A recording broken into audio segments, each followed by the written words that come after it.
विश्वविद्यालय के इस पवित्र परिसर में आज मैं आप सबके बीच ऐसा महसूस कर रहा हूँ कि मैं किसी धर्म सभा में नहीं बैठा, मैं ऊर्जा और उत्साह से भरे देश के भविष्य के सामने बैठा हूँ।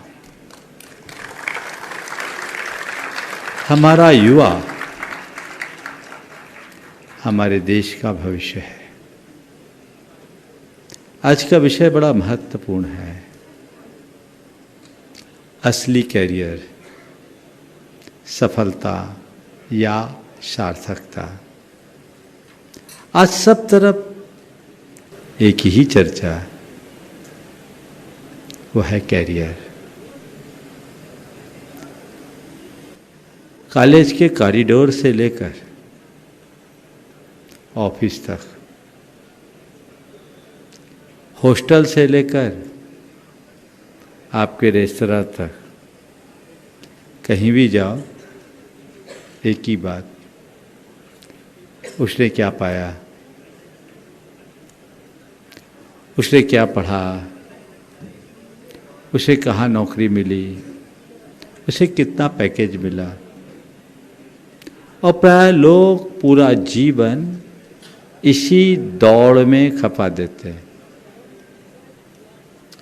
आज हमें समझना है कि हमारे जीवन का लक्ष्य क्या है, उद्देश्य क्या है। आप सब यहाँ बैठे हैं,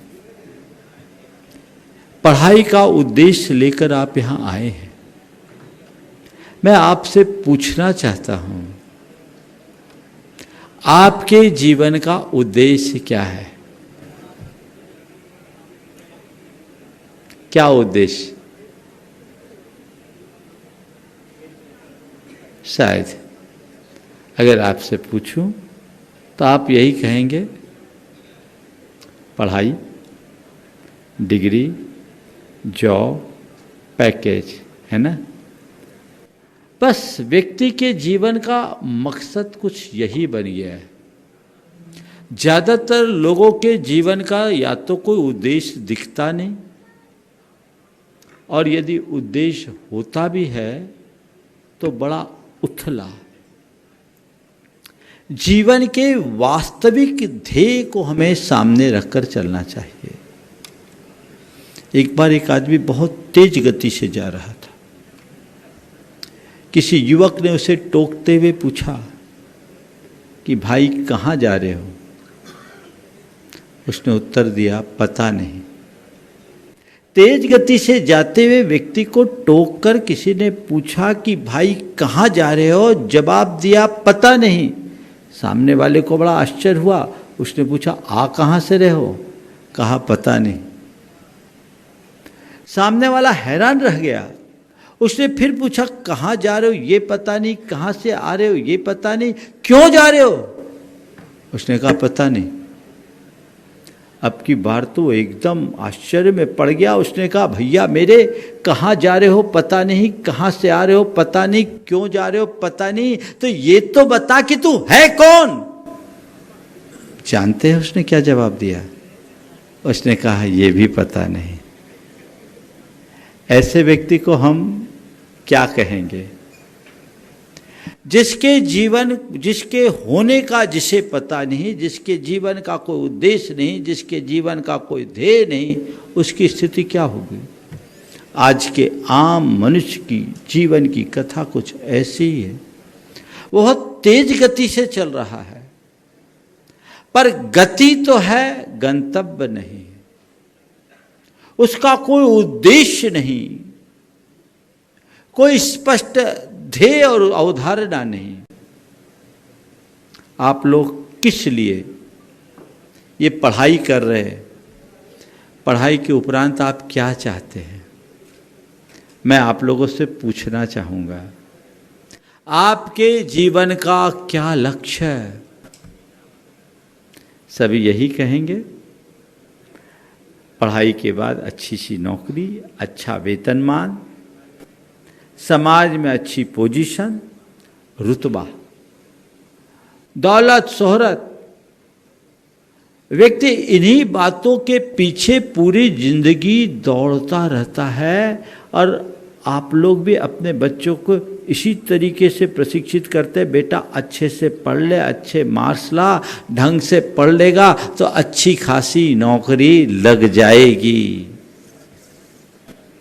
कैरियर, कैरियर, कैरियर, ये लोगों के मन में तो है, पर मैं आपसे पूछना चाहता हूं कैरियर का अर्थ क्या है? केवल बाहर से समर्थ होना या अंदर से स्थिर होना? कैरियर का मतलब क्या है? बाहर से संपन्न होना या भीतर से प्रसन्न रहना? कैरियर का मतलब क्या है? बाहर की प्रतिष्ठा पाना या भीतर की शांति पाना? पहले कैरियर का ध्येय क्या है? केवल अपनी पहचान बनाना या अपने जीवन की उद्देश्य को पहचान पाना? क्या है मकसद? क्या आपने सोचा है? अपने जीवन यात्रा को आपने बढ़ा तो दिया, लेकिन इस संपूर्ण जीवन यात्रा में हमारा लक्ष्य क्या, ध्येय क्या, ये हमें सोचना है। बहुत पहले मैंने किसी की पंक्ति पढ़ी थी, वहाँ से मैं अपनी बात को शुरू करता हूँ। इस जहां में न जाने क्या कार नुमाए कर गए, इस जहां में न जाने क्या कार नुमाए कर गए। बीए किया, एमए किया, नौकर हुए, पेंशन मिली और मर गए।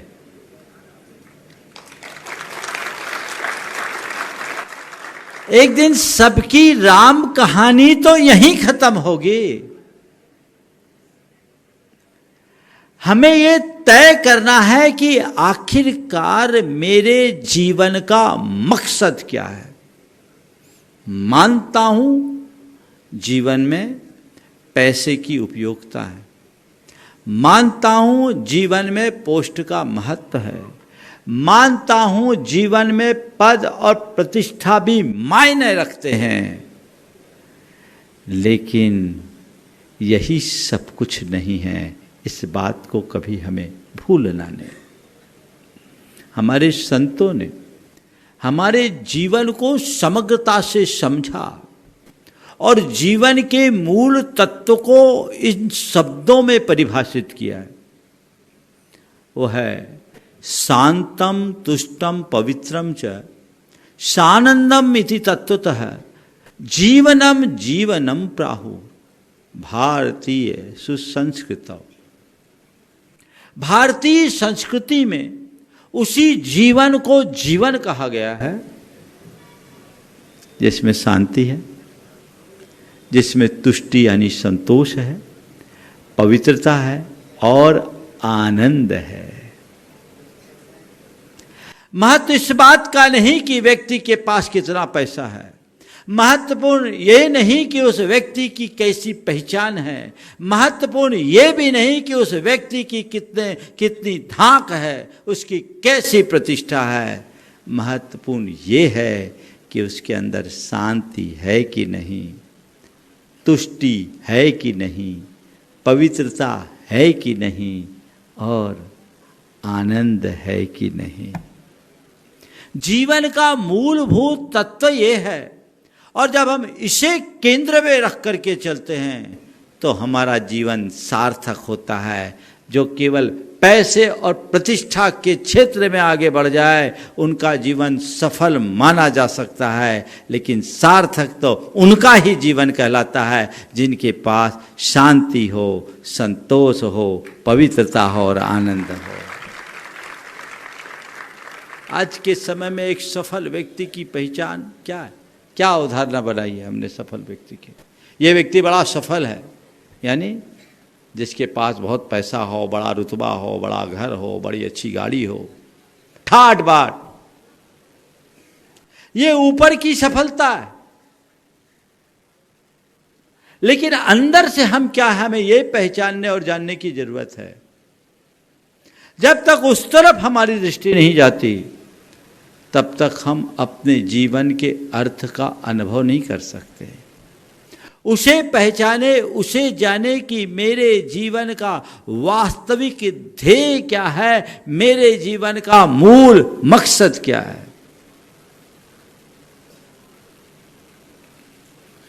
एक व्यक्ति है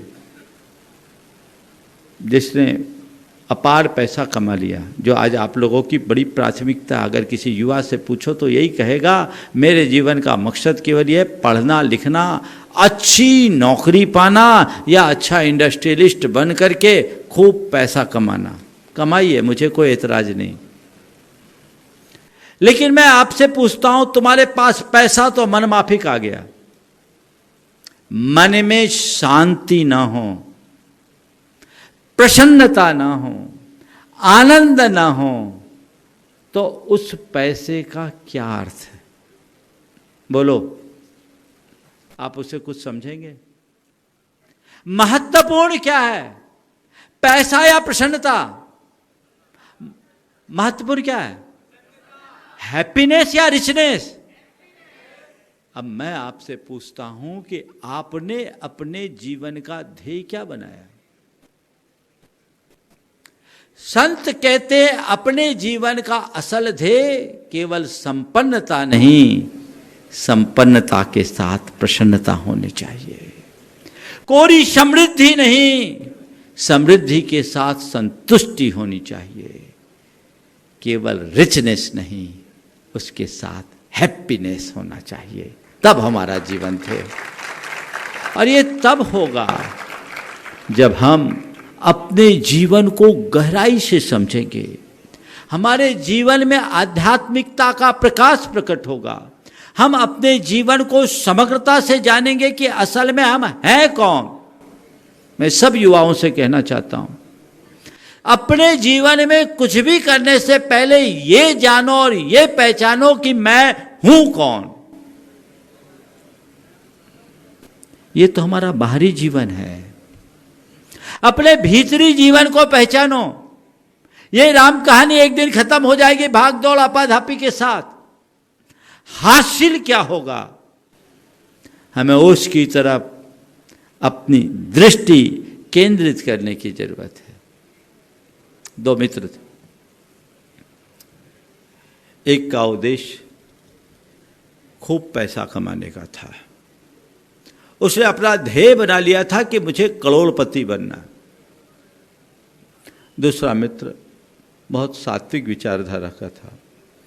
उसके मन में केवल ये था कि मैं कुछ ऐसा करूं जो समाज को कुछ दे सकूं। वो एक शिक्षक बनना चाहता था। संयोग से दोनों अपने अपने उद्देश्य में सफल हो गए और लगभग 20 वर्षों के बाद दोनों का एक दूसरे से मिलना हुआ। जो उद्योगपति था बहुत बड़ा उद्योगपति बना, अपार पैसे का धनी बना। संयोगतः वो अपने दूसरे मित्र के पास गया जो शिक्षक था, उससे मिला। शिक्षक ऊपर से साधारण था पर उसका व्यक्तित्व बड़ा असाधारण था। जब वो उसके घर गया, देखा पूरा परिवार बड़े प्रेम और आनंद से रह रहा है।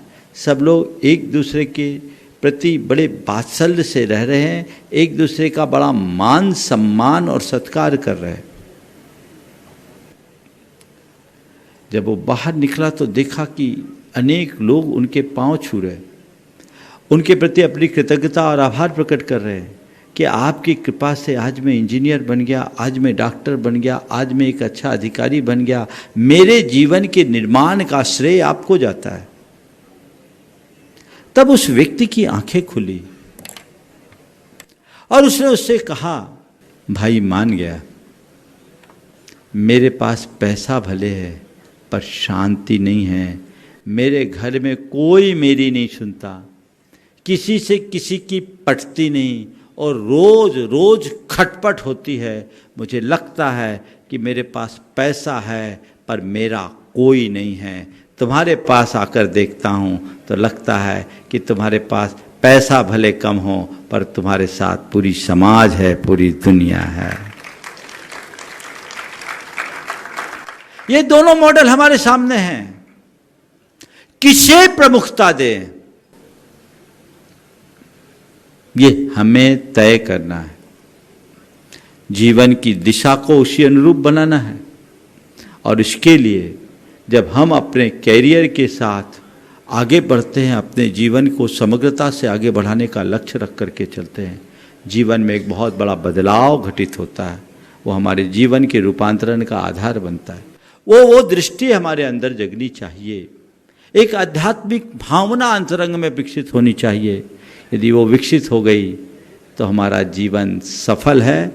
आजकल तो लोग ऊपरी सफलता का ही ढिढोरा पीटते, डींग हाँकते हैं, लेकिन असली सफलता तब है जब हम अपने जीवन में सार्थकता की बात करें। सफल होना यानी केवल अपनी बात करना, और सार्थक बनना यानी अपनों के साथ औरों का भी ध्यान रखना। ये हमारे अंदर दृष्टि होनी चाहिए। सफल व्यक्ति केवल अपनी बात करता है, सार्थक व्यक्ति अपनों के साथ औरों की बात करता है। 4 शब्दों से मैं आज अपनी बात में आपको कुछ सूत्र दूंगा कि एक सार्थक सफल व्यक्ति के जीवन की दशा क्या होती है और एक सार्थक व्यक्ति के जीवन की दिशा क्या होती है, और हमें अपने जीवन की दिशा क्या बनानी। पढ़ा, कमाया, भोगा और थका, ये तथाकथित सफल व्यक्ति के जीवन की कथा है। पढ़ा, खूब पढ़ाई की, और यहां पढ़ाई का मतलब केवल जीवन का किताबी ज्ञान। पढ़ा, उसको जी नहीं सका, डिग्री लेने के लिए काम किया।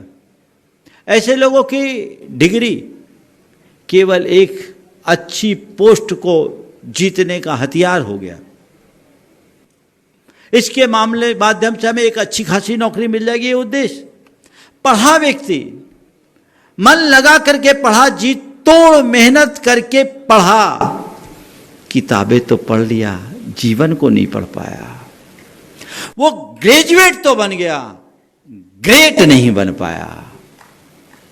हमारी संस्कृति कहती है पढ़ो, पर केवल किताबें मत पढ़ो, जीवन को भी पढ़ने की कोशिश करो। किताबें पढ़ोगे, डिग्री पाओगे और ग्रेजुएट बनोगे। जीवन को पढ़ोगे, विशुद्धि पाओगे, ग्रेट बनोगे। तय तुम्हें करना है कि तुम्हें क्या करना है, ग्रेजुएट बनना है या ग्रेट भी बनना है। ये विश्वविद्यालय बहुत पुराना विश्वविद्यालय, इससे अनेक लोग ग्रेजुएट बनकर निकले हैं, पर बहुत सारे ऐसे लोग भी हैं जो इस विश्वविद्यालय से पढ़े हुए ग्रेट बने होंगे। बने हैं कि नहीं बने? हाँ, ये क्या है? ग्रेट जो बन गया वो अपने जीवन में को सार्थक बनाया, और जो केवल ग्रेजुएट बना है उसका जीवन मात्र सफल हुआ है। हमें ये देखना है मेरे जीवन की दिशा क्या है। पढ़ा और पढ़ने के बाद नौकरी पाया, कमाया, पैसा कमाया, जी तोड़ पैसा कमाया। कुछ लोगों के जीवन का तो मकसद ही होता है जैसे तैसे कैसे भी बस पैसा हो। उस पैसे के पीछे व्यक्ति किसी को नहीं देखता, न परिवार को समय दे पाता, न रिश्तेदारों को समय दे पाता, न समाज को समय दे पाता, न धर्म को समय दे पाता, न देश और संस्कृति के लिए कुछ कर पाया। एक ही ध्येय, एक ही मकसद, एक ही उद्देश्य, बस पैसा।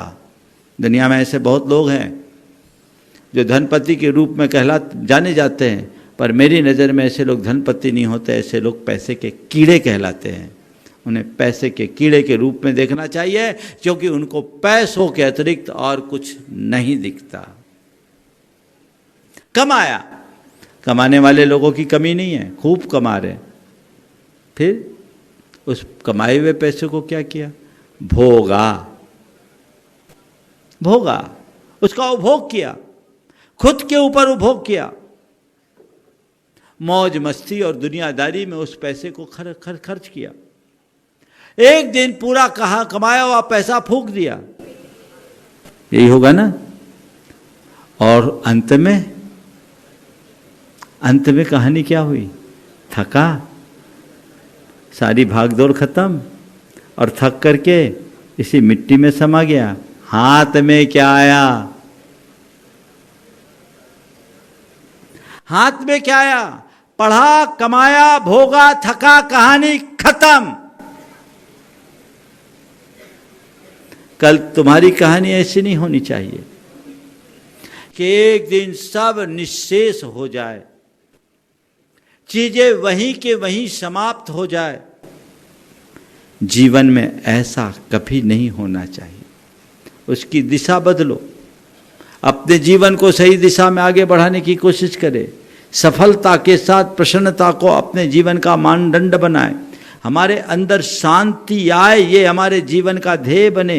हमारे अंदर संतोष जगे, ये जीवन का मकसद हो। हमारे अंदर पवित्रता आए, पवित्रता के अभाव में जीवन कभी सफल नहीं हो सकता, सार्थक नहीं हो सकता। ये दृष्टि अंतर मन में जगनी चाहिए। और जब ऐसी दृष्टि और धारणा भीतर प्रकट होती है तो जीवन में व्यापक बदलाव घटित होता है। आप क्या कर रहे हैं?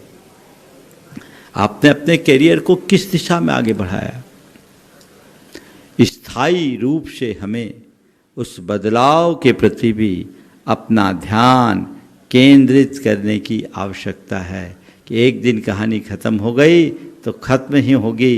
ये भाग दौड़ और आपाधापी हमें कहीं का भी नहीं रहने देगी, इसलिए इसमें बदलाव चाहिए। दूसरी ओर सार्थक जीवन किसका? सीखा, जिया, दिया, रचा। सीखा, जिया, दिया, रचा। जिसने सीखा, पढ़ा नहीं, सीखा। हमारे यहां शिक्षा शब्द है, आज उसका स्थान लर्निंग ने ले लिया। ये हमारी मूलभूत अवधारणा के अनुकूल नहीं है।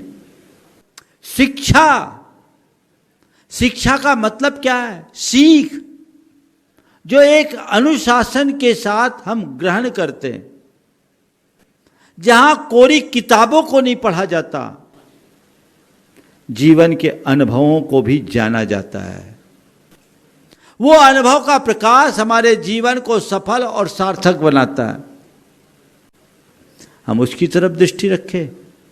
हमने क्या सीखा, बहुत महत्वपूर्ण है।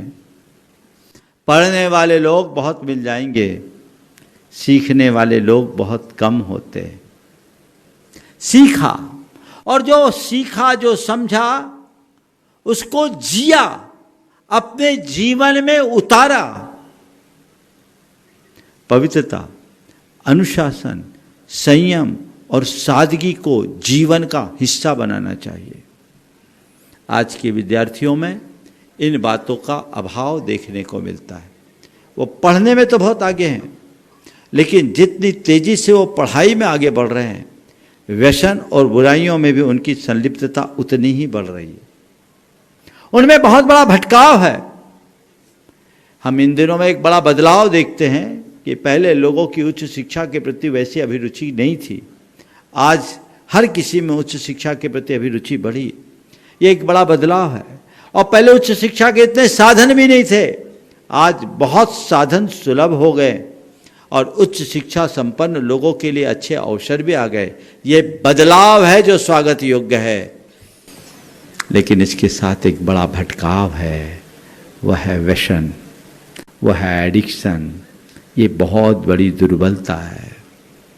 युवाओं, मैं आपसे कहना चाहता हूं, अपने इस बेश कीमती जीवन का मूल्य और महत्व समझिए। इसे इस तरीके के भटकाव से बचाइए।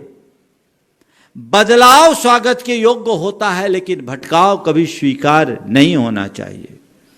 हमारा ये जीवन है, केवल पल भर के मौज मस्ती में इसकी पूर्णता नहीं होगी। इसे बदलाव लाइए, भटकाव से अपने आप को मोड़िए, संकल्पित हो जाइए कि मुझे सीख लेनी है, सीखना है। केवल किताब की बात नहीं, जीवन के विज्ञान को जानना है, जीवन को सीखना है, जीवन के अनुभव का पाठ पढ़ना है और अनुभवी लोगों के संसर्ग में रहकर अपने जीवन को निखारना है। और जो सीखा उसे जिए, और जिए ही नहीं, जो हमने सीखा है वो दें, समाज को कुछ दे कर जाए। सब कुछ अपने लिए नहीं, आज हमारे जीवन के निर्माण में समाज का बहुत बड़ा योगदान है। आज हम जो कुछ हैं इसके पीछे समाज का बहुत बड़ा कंट्रीब्यूशन है। समाज ने हमें एक सभ्य और सुशील नागरिक के रूप में जीने का अवसर दिया। आज समाज और समाज की संहिता नहीं होती तो हम पथ भ्रष्ट हो जाते और हमारा जीवन इतना संतुलित और सधा नहीं होता। आज जो कुछ भी हमारा जीवन है उसमें समाज का योगदान है, तो हमारी जिम्मेदारी पर बनती है हम समाज को भी कुछ दे। जो देता है उसका जीवन सार्थक होता है, और जो केवल लेता है उसका जीवन व्यर्थ हो जाता है। हम अपने जीवन को व्यर्थ गंवाने की जगह अर्थ देने की दिशा में आगे बढ़े और कुछ रचें, कुछ रचनात्मक कार्य करके जाएं। एपीजे कलाम ने, उनके जीवन को देखो, उनका जीवन सफल ही नहीं सार्थक भी था। उनने सीखा, विषम परिस्थितियों में भी पढ़ाई करके उनने अपने जीवन को आगे बढ़ाया, और जो सीखा उसको जिया।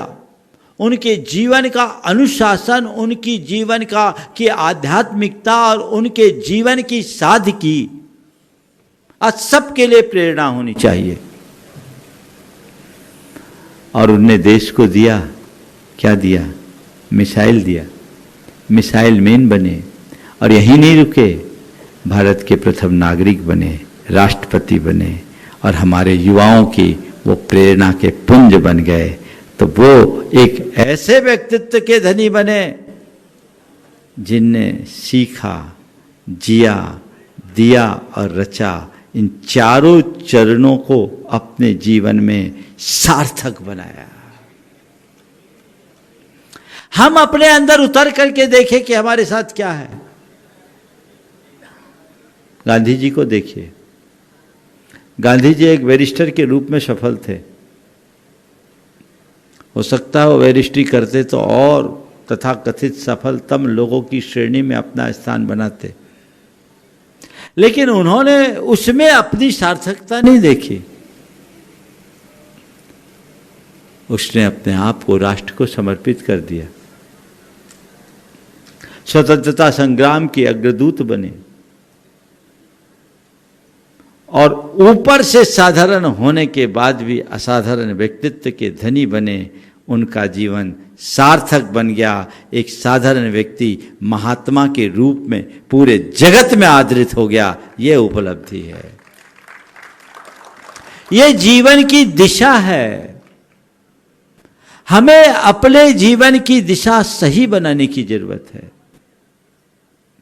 जब तक हम रचनात्मकता को अपने साथ लेकर नहीं बढ़ेंगे, हमारा जीवन सार्थक नहीं होगा।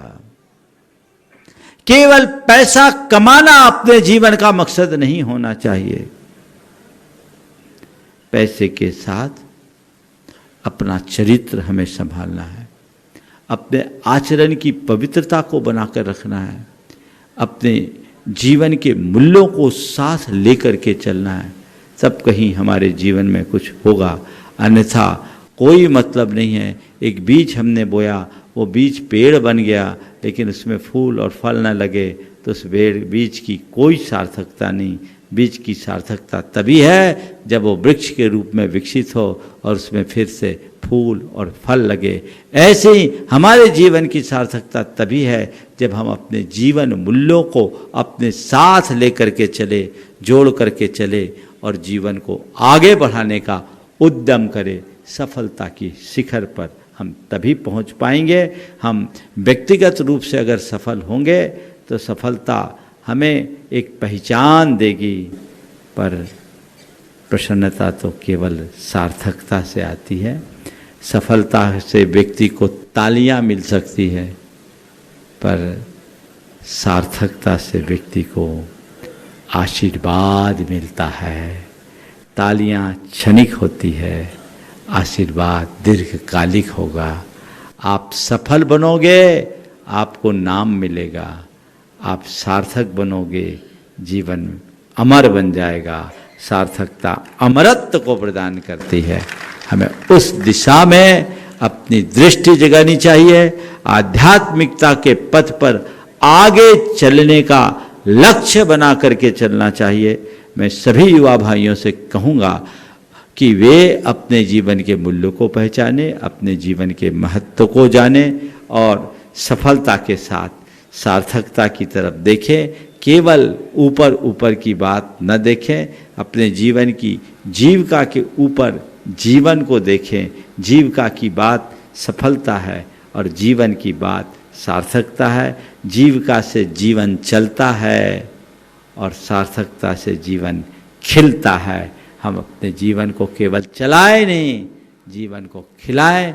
जिस किसी भी प्रकार से हम अपने जीवन की कहानी पूरी कर देंगे तो उससे कोई लाभ नहीं होगा। हर व्यक्ति आध्यात्मिकता से जुड़े, अपने जीवन के रूपांतरण के लिए प्रयत्नशील रहे, अपने भीतर में छिपी हुई संभावनाओं को पहचाने और उसे आगे बढ़ाए।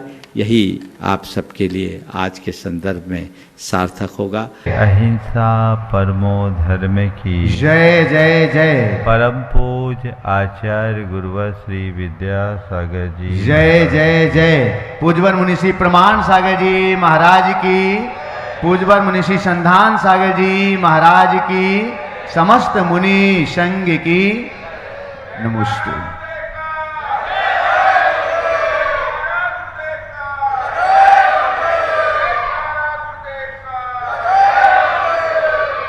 आज हम एक ऐसे विषय पर चर्चा करने जा रहे हैं जिसका हमारे समग्र जीवन से बहुत गहरा संबंध है। हमें ये बात अच्छे से समझने की आवश्यकता है कि हमारा संपूर्ण जीवन हमारी भावनाओं से नियंत्रित और संचालित होता है और इसे ही साधने की प्रक्रिया का नाम है भावना योग। ये एक ऐसी आत्म साधना है जिसको साध कर हम अपनी भावनाओं को साधते हैं और आत्मा की अनंत विशुद्धि को प्रकट करते हैं। हमारे अंदर असीम शक्तियां हैं जिन्हें हम अपने भावनाओं के बल पर उद्घाटित कर सकते हैं। हम उन्हें जागृत करें, परिमार्जन करें और विशुद्ध बनाएं, यही भावना योग है। भावना योग एक ऐसी प्रक्रिया है जो हमारी आत्मा की शक्तियों को जागृत करती है, परिमार्जित करती है और विशुद्ध बनाती है। बहुत दिनों से आप सब लोग भावना योग से परिचित रहे हैं। कई बार लोगों ने मुझसे भी ये सवाल किया कि महाराज श्री, ये भावना योग आपने सबके बीच क्यों रखा? आज मैं बात यहीं से शुरू करता हूं। बंधु, जब हम अपने जीवन को गहराई से उतरकर देखते हैं तो ये पाते हैं कि हमारा समग्र जीवन हमारी भावनाओं पर निर्भर करता है। हमारी अंतरंग में अनेक प्रकार के भाव उत्पन्न होते रहते हैं। कभी अच्छे भाव होते हैं, कभी बुरे होते हैं, लेकिन भावनाओं का प्रवाह सतत चलता रहता है। जहां जैसे भाव होते हैं, हमारे विचार भी वैसे ही हो जाते हैं, और जैसे विचार होते हैं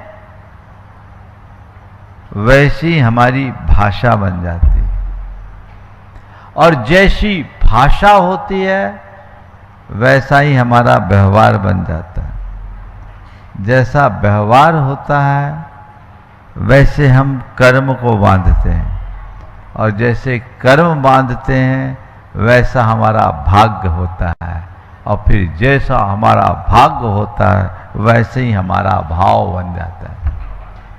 ये एक चक्र है। लोग अपने भाग्य को सुधारना चाहते हैं। संत कहते भाव को सुधारो, भाग्य सुधर जाएगा। भावना से भाग्य का संबंध है। जैसे भाव वैसे विचार, वैसी वाणी, वैसा व्यवहार, वैसा कर्म और वैसा भाग्य। मेरा भाग्य अच्छा हो तो अच्छे कर्म बंधने चाहिए, अच्छे कर्म बांधने हैं। अच्छा व्यवहार हो, अच्छा व्यवहार रखना है, वाणी पर नियंत्रण रखो, वाणी अच्छी रखनी है, विचार अच्छे रखो, और विचार पवित्र रखने हैं, भावना विशुद्ध बना। ये एक पूरा चक्र है, और इसका एक समग्र विज्ञान है जो हमारे शास्त्रों में निहित है, और हमारे ऋषि मुनियों ने सदियों से इसका अनुसरण किया है। हमारे तीर्थंकर भगवंतों ने अपने उपदेश में ये बात कही, और उनका एक ही संदेश है, अपने भावों को साधो। और भावों को साधना ही भावना योग है। अपने भावों को साधने का मतलब क्या है? अपने भावों के प्रहरी बनना,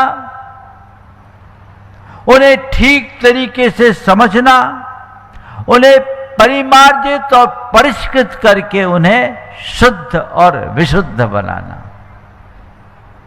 भावधारा तो आती और जाती है, ये मनुष्य के साथ चलती है, लेकिन मनुष्य के जीवन का सबसे प्रभावी अगर कोई बल है तो क्या है? कभी समझे? हमारे जीवन की सबसे बड़ी शक्ति क्या? ओम। आप लोग देख पा रहे स्क्रीन पे? मैं आप सबसे कह रहा हूं कि हमारे जीवन में सबसे बड़ा चमत्कार क्या है? हमारी तीक्ष्ण बुद्धि, जो ब्रह्मांड के रहस्यों को भेद ले? कहते नहीं। हमारा शारीरिक बल, जो पर्वतों को फोड़ दे? कहते ये भी नहीं।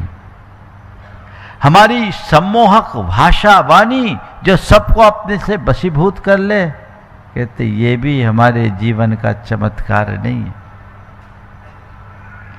हमारे जीवन का सबसे बड़ा चमत्कार है, वह है हमारे अंदर की भावना, जो एक पत्थर में भी भगवान के दर्शन कराते हैं। यह भावना की ताकत है, जो साधारण से पत्थर में भी भगवान का दर्शन करा देती। भावना ही तो है। भावना ही है जो पश्चाताप के आंसुओं में बदल करके हमारे जीवन भर के पाप को धो देती है। भावना जब अशुद्ध होती है तो हमारे अंदर विकार उत्पन्न करती है, राग देश में हमारे चित्त को उलझाकर हमारे संसार को बढ़ाती है, हमारे चित्त और चेतना को विकृत और अशांत बनाती है। लेकिन वही भावना जब शुद्ध हो जाए तो हमारे जीवन को पवित्र बनाकर, चेतना को विशुद्ध बनाकर हमारे मुक्ति का मार्ग प्रशस्त कर देती है। इसलिए कहा जाता है भावेन होई बंधो भावेन होई मोक्षोत्ति। भाव से ही बंध होता है और भाव से ही मोक्ष मिलता है। भावना एक ऐसी शक्ति है जो आत्म कल्याण का मार्ग भी प्रशस्त कर देती है। तो भावना एक ऐसी परिणति है जो हमें रसातल में भी पहुंचा देती है। हम जैसा देखते हैं, जैसा सोचते हैं, जैसा महसूस करते हैं, जैसा बोलते हैं, हमारी आत्मा में वैसे वाइब्रेशंस होते हैं। और वही वाइब्रेशंस कुछ ऐसे परमाणुओं को आकर्षित करते हैं जिनको बोलते हैं कर्म। और ये कर्म हमारी चेतना में चिपक जाते हैं संस्कार बनकर। क्या बनकर? संस्कार बनकर। ये चेतना की सूक्ष्म तरंग जो हमारे अंतर मन की गहराइयों में है, इन्हीं संस्कारों के उभार का नाम भावना है। भाव और विचार है। अंत चेतना में जमे हुए संस्कारों का उभार भाव है और उनके प्रवाह का नाम भावना। भाव और भावना हमारे चिंतन मन में आते हैं। ध्यान रखना, भाव विचार नहीं है, भाव मनोवेग मात्र नहीं है। क्योंकि मन तो हम मनुष्यों के पास दिखता है, पशुओं के पास दिख जाएगा। भाव तो पेड़ पौधों में भी है, कीड़े मकोड़ों में भी है, जिनके पास मन नहीं है। समझ में आ रही बात? हम देखते हैं भावों का खेल बड़ा विचित्र है। एक ही परिस्थितियों में दो अलग अलग व्यक्ति की दो भिन्न भिन्न प्रतिक्रियाएं हों। परिस्थिति एक है, अलग अलग दो व्यक्ति हैं, दोनों में अलग अलग भाव आ रहे। बारिश को देखकर किसान का हृदय खिलता है और कुम्हार का चेहरा उतरता है। किसान और कुम्हार दोनों भाई हैं, लेकिन बारिश को देखकर किसान का मन खिलता है। क्यों? क्योंकि इस बारिश से उसकी फसल लहलहाएगी। और कुम्हार का मुंह उतर जाएगा, क्योंकि मेरा घड़ा बाहर सूख रहा है, सारी मेहनत पानी में चले जाएगी। तो परिस्थितियों के अनुरूप हर किसी की प्रतिक्रियाएं अलग अलग होती है और प्रतिक्रियाएं उसके अंदर होने वाली भावनाओं पर निर्भर करती है। हम जैसे भाव से जुड़ते हैं वैसा होता है।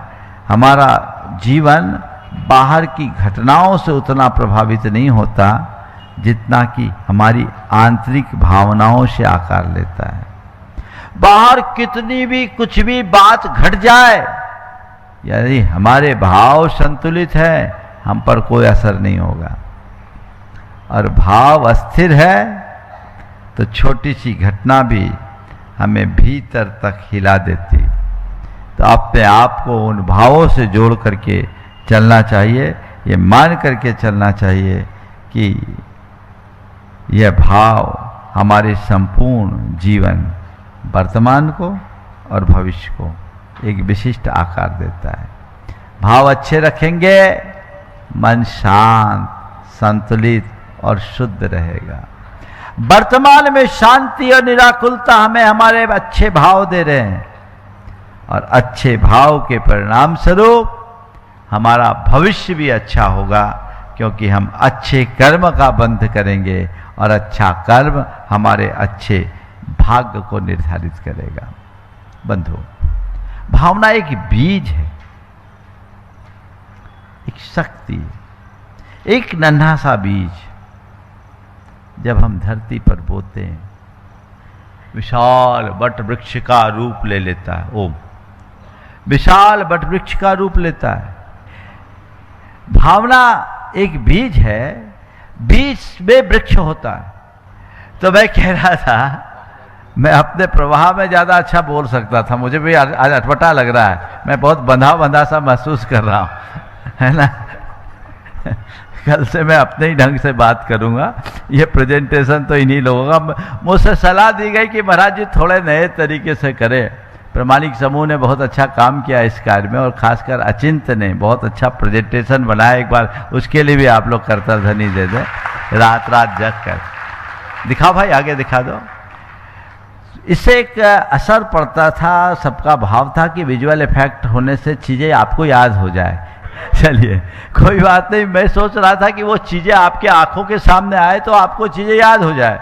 एक अच्छी प्रक्रिया है आज की तरीके से। तो जैसे एक बीज है, अब मैं एक वृत्त चित्र खींच देता हूं। एक बीज है, बीज में कुछ समझ में आता है, बीज तो बीज है, लेकिन उस बीज में कितना बड़ा वटवृक्ष छिपा है, कभी हमने सोचा? एक बीज है, उस बीज में वटवृक्ष है। वो कब समय काल पाकर विकसित होता है। भावना भी ऐसा ही एक बीज है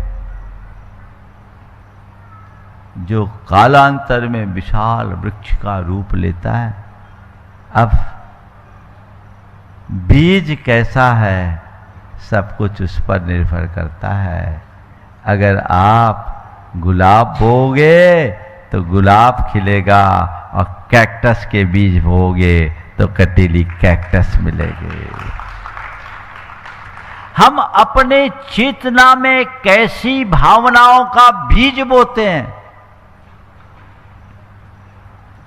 सब कुछ उस पर निर्भर करता है। समझ गए? तो इस भावना को बीज की तरह देखें। जैसे एक बीज में अनेक संभावनाएं छिपी रहती है,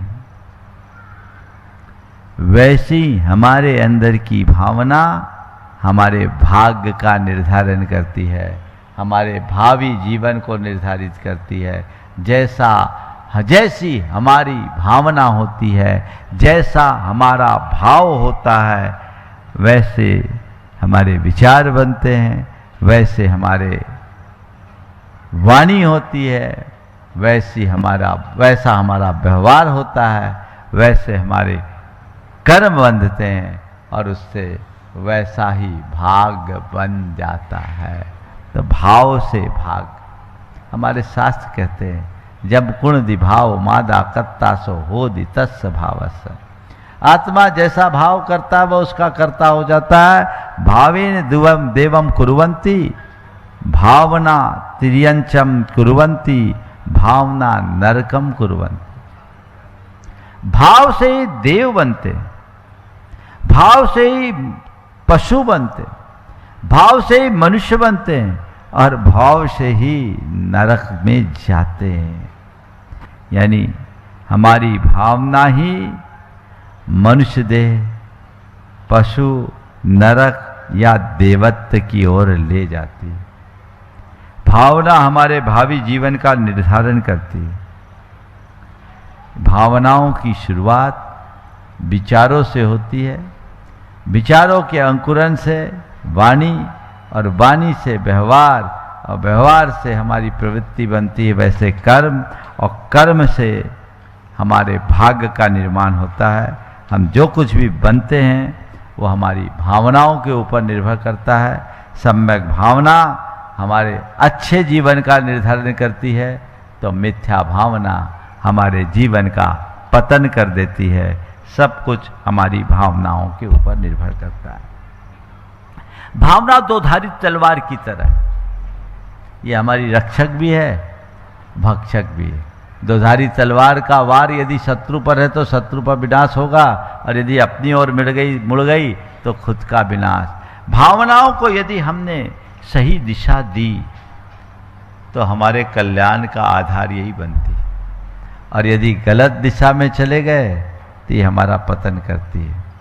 अशुद्ध भावनाएं हमारे अंदर राग द्वेष मोह, काम क्रोध लोभ मोह और वासना के गंदे भाव उत्पन्न करते हैं, विचार उत्पन्न करते हैं, जो हमारी चेतना का पतन करते हैं, कर्म का बंध कराते हैं। इसके विरुद्ध शुद्ध भावनाएं हमारे मन में करुणा, मैत्री, प्रेम और क्षमता का भाव जगाती है, जो हमारी चेतना को विशुद्ध बनाती है। एक बंधन का मार्ग है, एक मोक्ष का मार्ग है। हमें बंधन से मुक्ति की ओर बढ़ना है तो अपने भाव को बदलने की जरूरत है। भाव बदलने से भाव सुधरता है। जैसा भाव वैसा भाव, इस बात को ध्यान में रखें, की पॉइंट है। इसलिए धर्म की साधना और कुछ नहीं है। हम जितनी धार्मिक क्रियाएं करते हैं वो किस लिए करते हैं? अपने भाव को सुधारने के लिए।